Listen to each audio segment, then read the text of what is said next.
Привет всем, я пластический хирург из Сеула, Южная Корея. А в всех странах от Китая до Кореи и Японии сейчас настоящий бум, приходящий в пандемию. Все просят сделать пластическую операцию под мегазвезду Китая, Дильраба.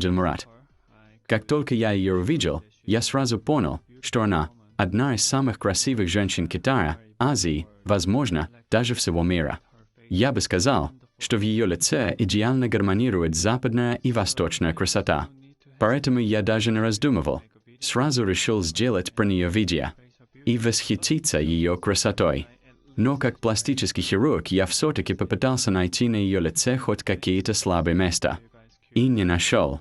Дильраба Уйгурка родилась в Урумчи в 92 году.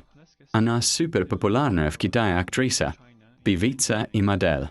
А теперь еще и во всем мире. Она стала известна ролями в китайских дорамах. Давайте сначала посмотрим на ее глаза.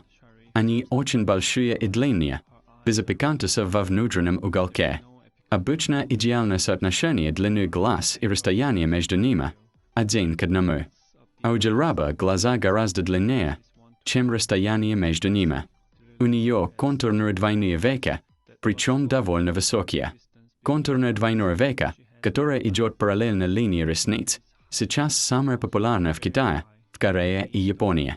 У нее идеальная форма лоб, высокий, чистый, без единой морщинки. Переход к переносице плавный, без резких выступов надбровных дуг. У Анджела Бэби, популярной китайской актрисы, тоже контурные двойные веки, сделанные как у Дильраба. Честно говоря, мне самому очень нравится такой тип. Выглядит очень изысканно. Леваторная функция у Дильрабы в норме. То есть взгляд не кажется сонным или тяжелым. А хорошо развитые ресничные фолликулы делают ее еще моложе. А теперь давайте посмотрим на нос. Во-первых, очень высокая спинка носа и небольшая горбинка. Начало носа находится примерно на уровне ресниц. Идеальное положение. Боковая линия носа прямая, с легкой горбинкой. На самом деле у многих красивых звезд есть горбинка на носу. Форма ушей классическая, мочка нежная, чуть вытянутая вниз, так называемая аристократическая мочка. У вьетнамской актрисы Сипуа у Фан Бин, которую называла китайская Анджелина Джоли, тоже горбинка. У Фан Бин красивый нос с высокой спинкой. Но у Дильрабы нос даже выше, чем у Фан Бин. Особенно сильно выступает кончик. Часто у людей с горбинкой нос бывает длинным.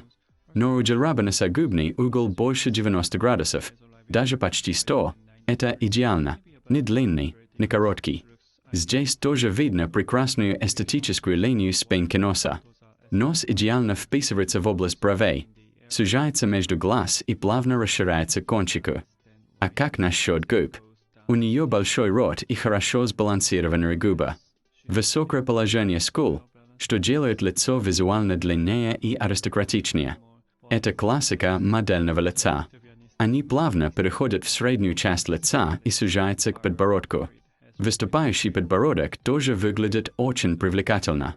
Возможно, это одна из ее фирменных черт лица. Шея довольно длинная и стройная, что визуально вытягивает все лицо и делает ее очень элегантной, особенно когда она в вечерних платьях с открытыми плечами. Не случайно, Дильраба стала глобальным амбассадором мировых брендов. Dior, включая Dior Beauty, Makeup и Fragrance.